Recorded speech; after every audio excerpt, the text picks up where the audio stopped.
Hello friends, इस video में आपको सॉल्व करवाने वाली हूँ हिंदी का बोर्ड पेपर जो कि क्लास 10 के लिए बहुत ज़्यादा इंपॉर्टेंट है। तो इस वीडियो को देखने के बाद एकदम रिलैक्स फील करेंगे। देखना आप कैसे 70 आउट ऑफ 70 इजीली लेके आ जाएंगे हिंदी। इस वीडियो को देखने के बाद आपके सारे डाउट क्लियर हो जाएंगे। जितना मैं आपको बताऊंगी उतना कर लीजिएगा, बहुत अच्छा आपका पेपर होगा। 70 आउट ऑफ 70 आप इजीली लेके आ जाएंगे। अब तक आपने कुछ भी नहीं पढ़ा है तो बस 2-3 दिन जो मैंने बताया उतना कर लीजिएगा। ओके, ठीक है।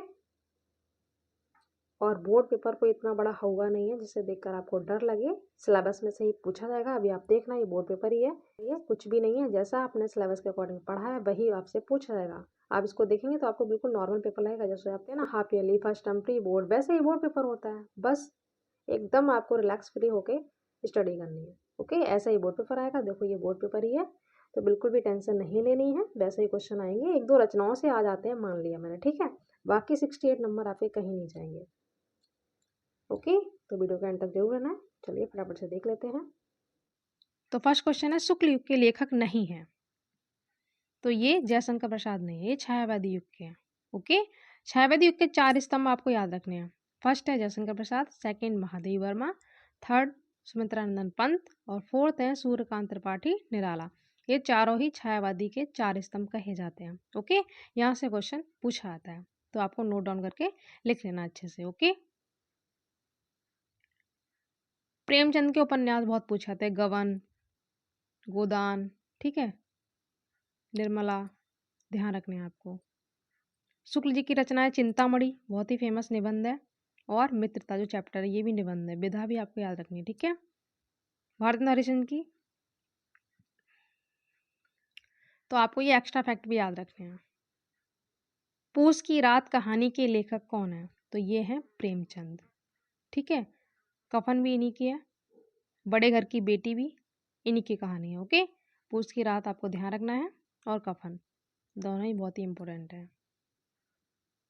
यशपाल की कहानी पर्दा बहुत ही फेमस है, ये आपको ध्यान रखनी है। ओके, बोर्ड में 1-2 रचना ऐसी आ जाती है जो आपने बिल्कुल भी नहीं पढ़ी होती हैं, बट आप एलिमिनेट आराम से कर लेंगे अगर आपने जीवन पर अच्छे से रचना याद की है। ओके, अब सिंदूर की होली। सिंदूर की होली ये नाटक है, और किसका है? रामकुमार वर्मा का है, ध्यान रखना। ओके, जयशंकर प्रसाद की आपको रचना याद रखनी है, आंसू, लहर, झरना।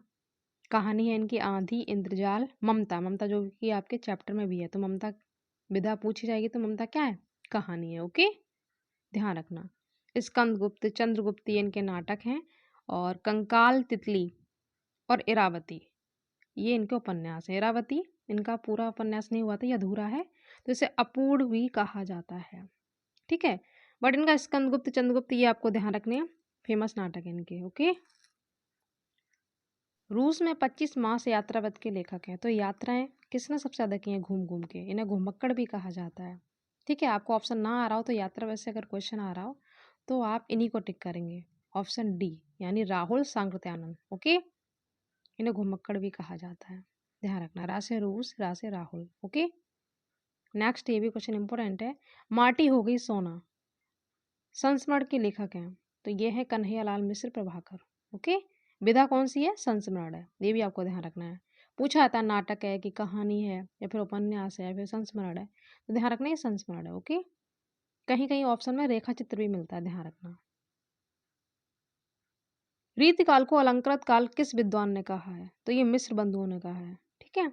1-2 एमसीक्यू जैसे बोर्ड एग्जाम में आ जाते हैं जो आपके पढ़े हुए नहीं होते हैं, तो बिल्कुल भी आपको टेंशन नहीं लेनी है। ओके, बाकी सेम टू सेम क्वेश्चन आने वाले हैं, बस 1-2 एमसीक्यू जैसा मिल जाता है। नेक्स्ट, बोर्ड एग्जाम में आपको नहीं पर अच्छे से फोकस रखना है, ठीक है। बच्चे इस पर ध्यान नहीं देते हैं, मैंने कई बार आपको बताया। ये कौन सी रचना है जो रीतकालीन जो कवि हैं देव इनकी नहीं है? तो ये तीनों ही इनकी हैं, जिनमें बिलास बिलास लगा हुआ है पीछे, ये तीनों ही इनकी हैं। कवि प्रिय नहीं है। अगर ये इनकी नहीं है तो फिर किसकी है? आपके माइंड में क्वेश्चन आ रहा होगा, तो मैं सारे डाउट आपको क्लियर करूंगी, क्योंकि वहां से भी क्वेश्चन बनता है। कवि प्रिय, का से कवि, का से कवि प्रिय और का से केशवदास, इनकी फेमस रचना है, ठीक है, पूछी जाती है, ध्यान रखना। तो इसका भी आपको आंसर मिल गया। ओके, ध्यान रखना, का से कविप्रिय और का से केशवदास। भारतेंद्र युग की विशेषता नहीं है, तो अंग्रेजी शिक्षा का विरोध ये नहीं है। ओके, तारा सप्तक से क्वेश्चन एक जरूर पूछा जाता है, 11, 12, 10 तीनों के लिए इंपॉर्टेंट है। तो मैंने कई बार आपको ट्रिक भी बताई है। तारा सप्तक यानी अज्ञे, जिनका पूरा नाम है सच्चिदानंद हीरानंद वास्यानंद। ओके, इन्होंने इसका संपादन किया था, 1943। ओके, फिर दूसरा अगर पूछा जाए, दूसरा सप्तक, दूसरा तारा सप्तक आया था 1951 में, 7 साल बाद। फिर इसमें 7 साल ऐड करो। तीसरा आया था 1959 में। ओके, चौथा आया था 1979 में। ध्यान रखना, ये तीनों बहुत पूछे आते हैं, प्रथम, द्वितीय, तृतीय। चौथा कम पूछा था, बट आपको नॉलेज के लिए पता होना चाहिए। ओके, तो ध्यान रखना, इसका संपादन अज्ञे ने किया था, और ये चारों आपको डेट याद रखनी है, 43, 51, 59, 79। ओके, राम की शक्ति पूजा किसकी रचना है? ये निराला जी की है, ध्यान रखना। ओके, इंपॉर्टेंट है। जयशंकर प्रसाद की मैंने आपको बताई दी। महादेव वर्मा की बड़ी फेमस है। महादेव वर्मा की पूछी आती है नीरजा, निहार, यामा, गिल्लू। ठीक है, ये मैंने सेम टू सेम एग्जाम्पल आपको ग्रामर में करवा रखा है। वीडियो में मैंने 9th, 10th, 11th, 12th चारों के लिए रस अलंकार छंद बताए हैं, बहुत ही इजी लैंग्वेज में करवाए हैं। उसका लिंक मैंने डिस्क्रिप्शन बॉक्स में शेयर कर दिया, तो प्लीज़ देख लीजिएगा। ओके, हाथी जैसी देह, गेंडी जैसी खाल, तरबूजे से खोपड़ी, खरबूजे से गाल। तो जिसको पढ़कर हंसी आए तो कौन सा रस होता है? हास्य रस होता है। और जिसको पढ़कर दुख हो वो करुण रस होता है। आपके सिलेबस में 2 ही रस हैं। अब बोर्ड एग्जाम में अगर कन्फ्यूज हो रहे हो तो आपको 2 रस मतलब आपको माइंड में रखने हैं, बाकी जितने भी रस उसमें होंगे वो आप एलिमिनेट कर देंगे। जैसे कि वीर रस नहीं होगा, ठीक है, वीर में वीर की बातें होती हैं, ये भी आपके सिलेबस में नहीं है। अब ये 2 हैं, तो जिसको पढ़ के हंसी आए तो क्या हो गया? हास्य रस हो गया। अब बोर्ड एग्जाम में यहाँ से क्वेश्चन और क्या बन सकता है वो सुन लो। या तो एग्जाम्पल से पूछेगा कौन सा रस है, या फिर पूछेगा इसका स्थायी भाव क्या है। तो बस याद कर लो, करुण रस का पूछेगा तो शोक, हास रस का पूछेगा तो हास से हास से हास, इसका स्थायी भाव हास हो गया। क्लियर? अब इससे एक्स्ट्रा बोर्ड एग्जाम में कोई क्वेश्चन नहीं बनेगा, तो 1 नंबर तो आपका रस से ये पक्का है। ओके, ग्रामर में पूरी करवा चुकी हूँ, यहाँ पे भी आपको पूरा अच्छे से बता रही हूँ। ओके, अब देखो, आपको पूरा पढ़ने की जरूरत ही नहीं है, मैंने आपको ट्रिक बताई है। मानो, जनू या फिर जनहू कुछ भी आ जाए, या फिर मनहू आ जाए, ठीक है, ये कहीं भी आपको वर्ड मिल जाए, आंख बंद करके आप अलंकार लगा देना। उत्प्रेक्षा, आपके सिलेबस में 3 ही अलंकार हैं, रूपक, उपमा, उत्प्रेक्षा। ओके, ये आप ऐसे एलिमेंट कर देंगे बोर्ड एग्जाम में। ठीक है, ध्यान रखना। उपमा की ट्रिक क्या है? जिसमें सा, सी से वर्ड हो तो वो उपमा होता है। रूपक की ट्रिक है, इसमें योजक चिन्ह हो वो रूपक होता है। जैसे कि कमल मुख, कई बार पूछा गया, ऐसे करके योजक चिन्ह होता है, तो रूपक अलंकार। ओके, मैं आपको अच्छे से एक्सप्लेन कर रही हूँ, वीडियो भले ही लॉन्ग हो जाए, बट एक एक चीज़ आपकी क्लियर हो जाएगी, और बोर्ड एग्जाम में पूरा 1 नंबर आपका पक्का होगा। इसलिए मैंने बोला है बोर्ड पेपर वायरल, इससे एक्स्ट्रा क्वेश्चन बनेगा ही नहीं। ओके, रचनाओं से 1-2 क्वेश्चन बन सकते हैं, मानती हूँ, बाकी पूरा 68 नंबर का आपका डिक्टो मैच हो जाएगा। ओके, तो एक क्वेश्चन आपका रस से मैंने क्लियर करवा दिया, एक आपका अलंकार से। अब इससे एक्स्ट्रा क्या बनेगा? कुछ भी नहीं, या तो फिर डेफिनेशन देगा या फिर एग्जाम्पल देगा। ओके, अब छंद, छंद आपके सिलेबस में 2 हैं, सोठा और रोला। अब इससे क्वेश्चन क्या क्या बन सकते हैं वो सुन लो। दोहा आप वैसे एलिमेंट कर देंगे, ठीक है। दोहे का उल्टा होता है सोठा। एक क्वेश्चन ये बनता है, ये सममात्रिक है या फिर अर्धसम है? तो सोठा अर्धसम है। क्यों है?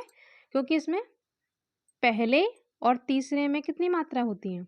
11-11, ठीक है। दूसरे और चौथे में होती हैं 13-13। अर्धसम कैसे हुआ? देखो, आधे में 11-11, आधे में 13-13, तो हो गया ना अर्धसम, ठीक है। रोला अगर पूछा जाए कैसा है, तो रोला सममात्रिक छंद है। क्यों? क्योंकि चारों चरण में समान मात्रा होती है 24-24। तो आपको बिल्कुल भी कंफ्यूजन नहीं रखना है, ठीक है। रोला सममात्रिक है क्योंकि इसमें 24 मात्रा समान होती है सभी में, ठीक है। और सोठा अर्धसम है क्योंकि पहले तीसरे में 11-11 होती है, दूसरे चौथे में 13-13 मात्रा होती है। ये जस्ट दोहे का उल्टा होता है, बस यहीं से क्वेश्चन बनेंगे। अभी एग्जाम्पल जो दिया है वो सोठे का है, ठीक है। यही मैंने सोठा में एग्जाम्पल लिया था, करवाया भी था। मात्राएं कैसे लगाते हैं सब कुछ मैं सिखा चुकी हूँ आपको। अगर कुछ भी ना हो तो आप इसमें मात्राएं लगा के देख लीजिएगा, 1 1, ठीक है। जिस पे आ की मात्रा उस पर 2 ऐसे लिखते हैं। तो ये वीडियो अपलोड अलग से देख लीजिएगा। ओके, बोर्ड एग्जाम में आप एलिमिनेट कैसे करेंगे ये आपको अच्छे से ध्यान रखना है, ठीक है। अब यहाँ पर ये और ये बस सोठा रोला में आपको चुनना है, ठीक है। जिसमें मात्रा लगा के आप 24 दे मात्रा ला के आप देखेंगे, अगर 24 मात्रा हो रही है तो वो सोठा है, 11-11, 13-13 हो रही है तो वो, अगर 24 मात्रा है तो रोला है, और जिसमें 11-11, 13-13 मात्रा हो रही है तो सोठा होगा। अब मात्रा कैसे आप लगाएंगे, शॉर्ट में आपको बता देती हूँ, ठीक है। जो, तो इस पे 2। सुमिरत, ये देखो छोटे हो गए तो 1 मानेंगे, ये भी छोटा है तो 1, रा पे कुछ नहीं तो 1, ता पे कुछ नहीं तो 1, तो 2 3 4 5 6 हो गया। इस पे कुछ नहीं तो 7 8 हो, फिर से 2 मानेंगे 9 10, और ई पर 1, तो 11 मात्रा हो गई, ठीक है। तो यहीं से पता चल रहा है यहाँ पे 11 हो रही है, तो ये क्या है, सोटा है। इसमें भी करके देख लो, देखो गन कुछ नहीं है तो 1 1 मानेंगे, 2 ना पे डंडा आ रहा है तो इस पे 2 4 5 यहाँ पे हो गया, का पे 6 7 8 9 10, ठीक है। 11 12 13, तो 13 आ गई ना, 11 13, तो क्या हो गया, सोठा हो गया। जिस पर छोटे छोटे मात्रा होती है उसको 1, जिस पर मात्रा छोटी मात्रा हो या फिर कुछ भी ना हो तो 1 मानना है, बड़ी मात्रा हो तो 2 मानने हैं, ऐसे करते हैं, ओके। तो ऐसे आप करके देख लीजिएगा। इसमें कह रहा है अनुपसर्ग का प्रयोग नहीं हुआ है, तो इसका ऑप्शन सी हो जाएगा, अनुकरण अनुशासन अनुवाद, इसमें तो है, ओके। अब समास में 1 नंबर आप अपना पूरा पक्का कर लो। आपके सिलेबस में 4 समास हैं। दिगु, दिगु में क्या होता है, संख्या पहले आ जाए, जैसे कि चौपाया 4 पायों का समूह, ओके। त्रिशूल 3 शूलों का समूह, ठीक है। ध्यान रखना इसमें संख्या आ जाए, ओके, तो वो दिगु होता है। द्वंद्व में क्या होता है, इसमें योजक चिन्ह आता है, जैसे कि माता पिता, माता और पिता, ओके, भाई बहन, भाई और बहन, ओके। शुभ अशुभ यानी शुभ और अशुभ, चराचर, चर और अचर, इसमें और वर्ड आ जाए, मतलब योजक चिन्ह आ जाए, इसकी जगह और लगाते हैं, तो वो द्वंद्व होता है, ओके। और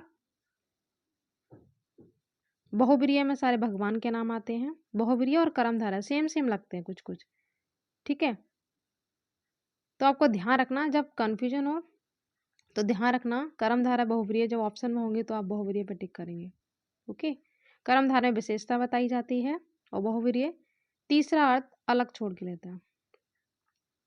और बहुब्रीहि जो होता है इसमें भगवान के नाम जितने भी हैं, नीलकंठ, त्रिदेव, ये सब बहुब्रीहि में जाते हैं, ओके, ध्यान रखना। और एक जो कर्मधारय उसमें विशेषता बताई जाती है, ध्यान रखना, ओके। तो नीलकंठ इसमें अगर बहुब्रीहि ऑप्शन में नहीं होता तो इसका आंसर कर्मधारय हो जाता। ध्यान रखना, जब दोनों ऑप्शन में हो ना तब आप बहुब्रीहि पे टिक करेंगे, ठीक है, तब ये आंसर सही ये वाला माना जाएगा। इस समास होगा भगवान का नाम है, बहुब्रीहि होगा, ठीक है। अगर ऑप्शन में बहुब्रीहि नहीं होता तो यहाँ पर कर्मधारय भी हो सकता था, ओके। और दोनों ही ऑप्शन में आ जाए तब आप बहुब्रीहि पे टिक लाएंगे, ध्यान रखना, ओके। बादल, अब इसकी ट्रिक सुन लो आप। बादल का पर्यायवाची नहीं है, इसमें बहुत कंफ्यूजन होता है, तो मैं आपको ट्रिक बताऊंगी, आप कभी भी नहीं भूलेंगे। जिसमें जा बाढ़ आ जाए वो जल से रिलेटेड होता है, दा आ जाए वहाँ बादल होता है, और जहाँ पर धा आ जाए वहाँ पे समुद्र का पर्यायवाची बन जाता है। समुद्र, बादल, और जा आ जाए तो जल, ठीक है, यानी कमल, ओके।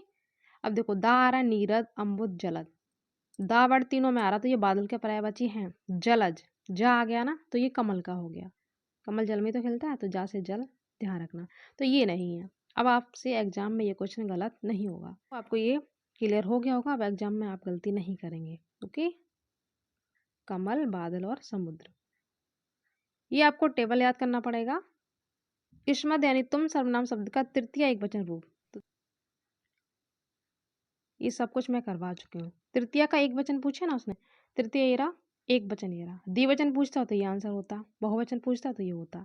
हिंदी के मैंने मैराथन क्लास करवाई थी लास्ट ईयर, तो वो आप देख लीजिएगा, सारे डाउट आपके क्लियर हो जाएंगे।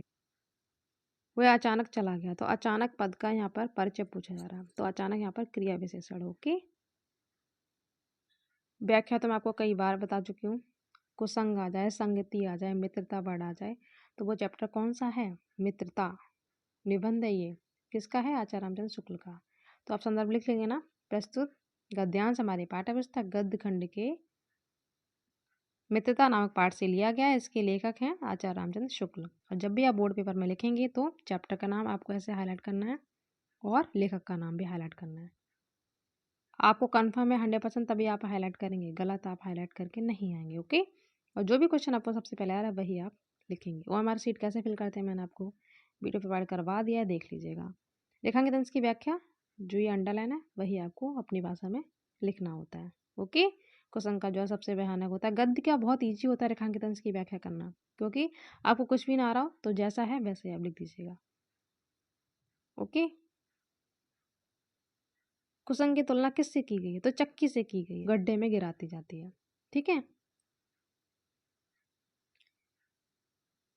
ये चैप्टर है रामधारी सिंह दिनकर का। इसकी ट्रिक है ईस्ट या वर्ड, ये आपको कहीं भी मिल जाए तो वो चैप्टर है रामधारी सिंह दिनकर का। ठीक है, तो ये चैप्टर कौन सा है? इस रात तू ना गई मेरे मन से, इसके लेखक है रामधारी सिंह दिनकर। ओके, बाकी आप इजली कर ही लेंगे। संदर्भ मैंने आपको बता ही दिया, चैप्टर का नाम, लेखक का नाम, रेखांकित अंश जो जहाँ से पूछा गया उतना आप लिखेंगे।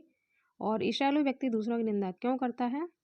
तो देखो, दूसरों की निंदा वो इसलिए करता है यहाँ से लेकर यहाँ तक, तो ईजिली आपको आंसर मिल जाएंगे।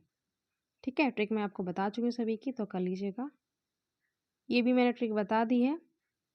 जिसमें सूर आ जाए तो वो चैप्टर सूरदास जी का है। ठीक है, इसमें ऊधो आ गया, पहचान ही लोगे आप। यहाँ पर देखो सूर मिल गया, तो सूरदास के जो पद हैं उनसे ये लिया गया है। ठीक है, ये रेखांकित अंश की व्याख्या है यहाँ से लेकर यहाँ तक। ओके, और जो लाइन का अर्थ पूछा गया वो आप यहाँ से लेकर यहाँ तक लिख देंगे। ठीक है, ये गोपियाँ उद्धव जी से कह रही हैं, ध्यान रख। तो मैंने आपको बताया है गद्य के 4 चैप्टर, मित्रता जिसके लेखक हैं शुक्ल जी। ठीक है, ममता जिसके लेखक हैं जयशंकर प्रसाद। तीसरा है भारतीय संस्कृति जिसके लेखक हैं डॉक्टर राजेंद्र प्रसाद। और एक अजंता भगवत चट्टोपाध्याय का। ये 4 आपको कर लेने हैं, यहाँ से डेफिनेटली आपको व्याख्या मिल जाएगी। और ये मैंने इस चैप्टर की बता दी, इस रात तू ना गई मेरे मन से, ये चैप्टर भी अगर आ गया तो आप इजिली कर लेंगे। तो ये 4-5 चैप्टर आपको कर लेने हैं। एक रामधारी सिंह दिनकर का जो मैंने आपको बताया वो भी आप कर लीजिएगा। ठीक है, और काव्य में 4 ही चैप्टर आपको करने हैं स्टार्टिंग के।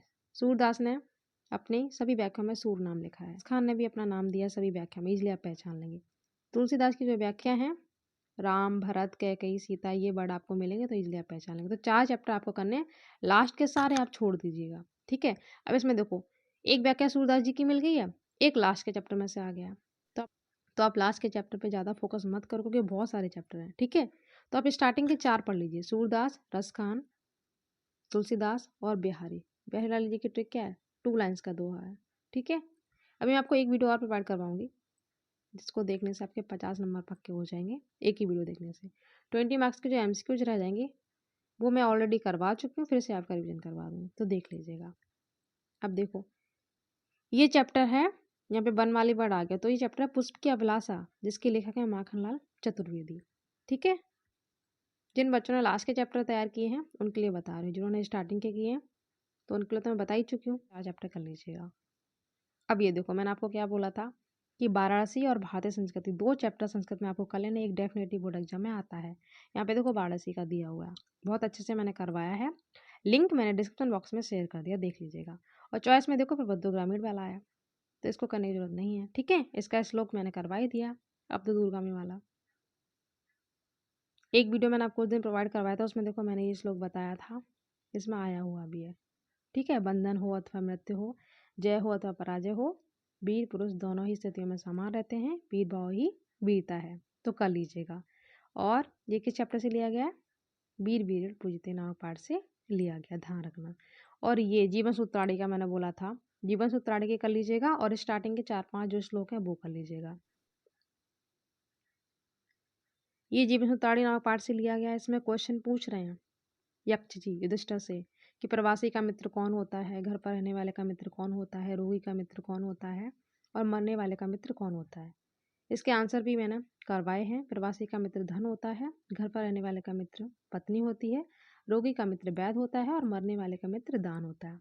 तो एक तो श्लोक आपको इस चैप्टर से मिलेगा, और जो मैंने एक्स्ट्रा करवाए 5-6 वो कर लीजिएगा, डेफिनेटली आपको बोर्ड एग्जाम में मिल जाएगा। ओके, खंड काव्य मैंने आपको बता ही दिया, आपके जिले में जो भी चल रहा है उसका करेक्टर कर लीजिएगा। मैंने ये वाला खंड काव्य करवा रखा है, गांधी जी का करेक्टर, तो कर लीजिएगा, लिंक शेयर कर दिया। ठीक है, सर करने की जरूरत नहीं है, आपको एक ही क्वेश्चन का आंसर देना है, किसी एक प्रश्न का, 2 में से एक ही करना है, तो करेक्टर आप कर लीजिएगा। जो भी आपके जिले में चल रहा है उसका आपको करेक्टर करना है। ओके, जीवन परिचय में आपको बता ही चुकी हूँ इंपॉर्टेंट क्वेश्चन में, स्टार्टिंग के शुक्ल, जयशंकर प्रसाद और जयशंकर प्रसाद 3 करने हैं, 100% आपको बोर्ड एग्जाम में मिल जाएगा। ठीक है, काव्य में 3 करने हैं, सूरदास, तुलसीदास और बिहारी। इसमें देखो सूरदास भी है, बिहारी लाल भी है। सूरदास, तुलसीदास हर साल सभी कोड में ये मिल जाता है। तो स्टार्टिंग के 3 काव्य में करने हैं, 3 आपको गद्य में करने हैं। ओके, और रचनाएं तो आपको करनी है, फेमस है इनकी, याद हो ही जाएंगी आपको।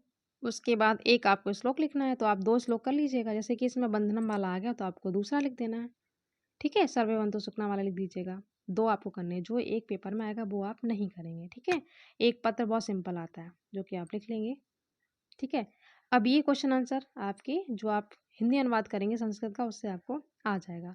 और फिर भी मैं आपको एक वीडियो प्रोवाइड करवाऊँगी 50 मार्क्स वाला, उसमें ये मैं क्वेश्चन सॉल्व करवाऊँगी, ठीक है? फिर से चंद्रशेखर कौन थे? यहाँ पर आप राष्ट्रभक्त या देशभक्त कुछ भी लिख दीजिएगा। वीर केन पूजते? तो वीर बीर पूजते, ओके? वाराणसी नगरी कौन सी नदी के किनारे है? तो कस्या की जगह गंगाया आ जाएगा, ठीक है? गंगाया। ज्ञान कहाँ संभव है? तो ज्ञान कहाँ संभव है? कुत्र की जगह सर्वत्र, सब जगह संभव है। तो चारों आंसर मैंने बता दिए, 2 ही आपको करने हैं बोर्ड एग्जाम में, इजीली आप कर लोगे। ये वाराणसी चैप्टर से आया है, तो अगर आप चैप्टर की व्याख्या करेंगे तो इजीली आप कर ही लेंगे, ठीक है? और कौन कौन से ऐसे इंपॉर्टेंट है, मैं आपको जो वीडियो प्रोवाइड करवाऊंगी हिंदी का एक और, उसमें आपको पूरा बता दूंगी, ओके?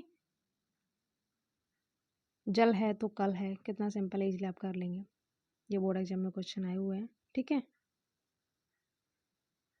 ओके, तो इस तरीके से आपको पूरा पेपर कर लेना है, कुछ भी नहीं है, 70 आउट ऑफ 70 आपकी ईजिली आ जाएंगे। में आपको कन्फ्यूजन हो सकता है, बाकी किसी में कन्फ्यूजन नहीं होगा। सीधा सीधा क्वेश्चन पूछा जाएगा, आपको बस करते जाना है। जितना मैंने करवाया उतना कर लीजिएगा, ओके? और वीडियो को लाइक शेयर कर दिया करो। मिलते हैं नेक्स्ट वीडियो में। Thank you so much.